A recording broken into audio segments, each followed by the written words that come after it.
out! There's a monster! Where? Behind you. Thank God prepositions are there to help us. Otherwise, the monster would have had us. Okay guys, so welcome to today's lesson. Today we are talking about prepositions. नाम सुन के डरिएगा मत. Prepositions बड़ा नाम है, tough लग रहा है, तो इनका नाम ही चेंज कर देते हैं. इनको हम हमारे इस कोर्स में बोलेंगे फेविकॉल वर्ड्स. अब फेविकॉल वर्ड्स क्या होती हैं, फेविकॉल वर्ड्स कैसे काम करती हैं और फेविकॉल वर्ड्स का इंग्लिश में क्या सिग्निफिकेंस है, सब आज हम इस लेसन में डिस्कस करेंगे. इस वीडियो के स्टार्टिंग में मैंने आपको एक एग्जांपल दिया था. Look out, there is a monster. Where is the monster? Behind you. हमें यह कैसे पता लगा कि मॉन्स्टर कहां था? हमें ये फेविकॉल वर्ड्स यूज करके पता लगा. इस एग्जांपल में हमारा फेविकॉल वर्ड है बिहाइंड. बिहाइंड वर्ड सुन के हमें एकदम से पता लग गया कि मॉन्स्टर हमारे पीछे खड़ा है और हम एकदम से पीछे घूमे और मॉन्स्टर से बच गए. अगर हमें यहां पर हेल्प करने ये फेविकॉल वर्ड नहीं आता तो मॉन्स्टर हमें मार के खा चुका होता. इसीलिए Fevicol words are very important. Fevicol words आपको यह बताती हैं कि किसी चीज के कॉन्टेक्स्ट में, किसी चीज के साथ दूसरी चीज कहां पर है, टाइम के अकॉर्डिंग, लोकेशन के अकॉर्डिंग और मूवमेंट के अकॉर्डिंग. फेविकॉल वर्ड्स हमें यह बताती हैं कि एक चीज के रिलेशन में दूसरी चीज कहां पर है और इसी का यूज करके हम इंग्लिश लैंग्वेज में sense of direction, sense of time create करते हैं. अदरवाइज लोगों को यह पता ही नहीं लगता कि एक चीज के रेस्पेक्ट में दूसरी चीज कहां रखी है. चलिए इसको एक एग्जाम्पल से और बेटर तरीके से समझते हैं. मान लीजिए आपका बॉस कल आपके पास आता है और बोलता है कि वी हैव अ मीटिंग. अब मीटिंग कहां है, मीटिंग किसके साथ है, मीटिंग कितने बजे है, आपको कैसे पता लगेगा? अगर इंग्लिश लैंग्वेज में प्रीपोजिशंस या फेविकॉल वर्ड्स ना होते तो हमें ये इंफॉर्मेशन कभी पता ही नहीं लगते. लेकिन अगर आपका बॉस ये बोलता है we have a meeting at 3, तब हमें पता लगता है कि मीटिंग 3 बजे है. अगर बॉस आपको यह बोलता है we have a meeting at 3 with the technical team, फिर हमें यह पता लगता है कि अच्छा मीटिंग टेक्निकल टीम के साथ है. तो देखा आपने, फेविकॉल वर्ड्स यूज करके हम एक सेंटेंस को कितना ज्यादा इंफॉर्मेटिव बना सकते हैं. और फेविकॉल वर्ड्स के बिना जो हमारा सेंटेंस था वी हैव अ मीटिंग, इस सेंटेंस का कोई मतलब ही नहीं बनता. तो Fevicol words are very important और फेविकॉल वर्ड्स को यूज करके हम अपनी इंग्लिश को बहुत ज्यादा बेटर कर सकते हैं. तो चलिए फेविकॉल वर्ड्स के बारे में कुछ और चीजें सीखते हैं. अब ये जो फेविकॉल वर्ड्स है ना, ये 3 तरह की होती हैं. एक सेट ऑफ फेविकॉल वर्ड्स हमें यह बताती हैं कि टाइम के रेस्पेक्ट में चीजें कैसे काम कर रही हैं. दूसरी फेविकॉल वर्ड्स हमें यह बताती हैं कि पोजीशन के रेस्पेक्ट में चीजें कैसे काम कर रही हैं.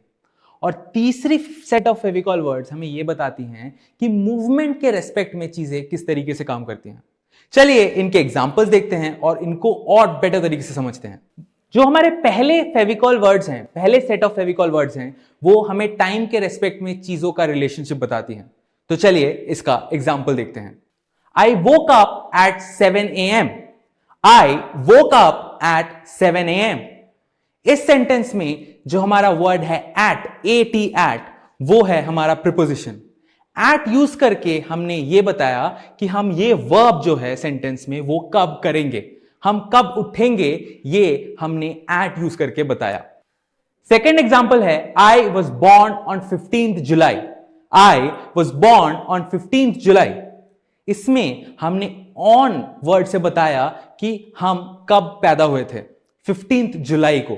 तो ये वर्ड बहुत इंपॉर्टेंट है ये पता लगाने के लिए कि कौन से टाइम में हमारा वर्ब हुआ था. एक और एग्जांपल देखते हैं. Be there in 5 minutes. यहां पे हमने इन वर्ड, इन वर्ड का यूज करके बताया कि कब तक पहुंचना है. टाइम के रेस्पेक्ट में वर्ब को हमने डिफाइन करा. चलिए अब हम डिस्कस करते हैं जो हमारा second set of Fevicol words हैं. हमारे जो second set of Fevicol words हैं वो ये बताते हैं कि पोजीशन या फिर प्लेस के रेस्पेक्ट में दो चीजें किस तरीके से काम कर रही हैं. चलिए इसके भी कुछ एग्जांपल्स देखते हैं और इस कॉन्सेप्ट को और बेटर तरीके से समझ लेते हैं. The dog is in the kennel. The dog is in the canal.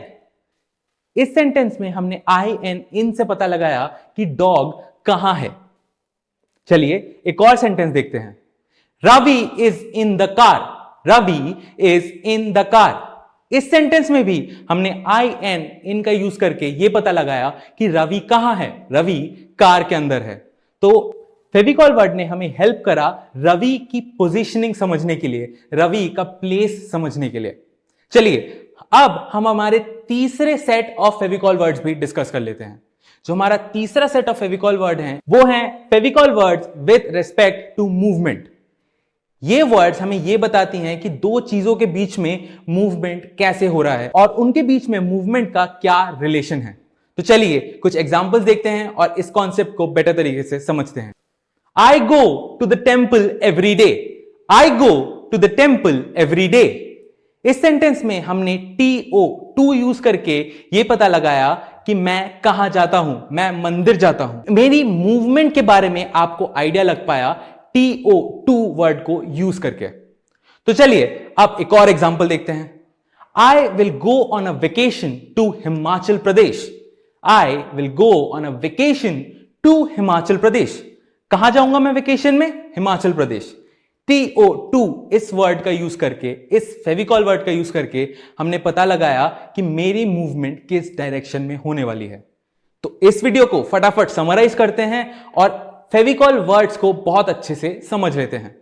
तो फेविकॉल वर्ड जो हैं वो हमें बताती हैं कि दो चीजों के बीच में रिलेशन किस तरह का है।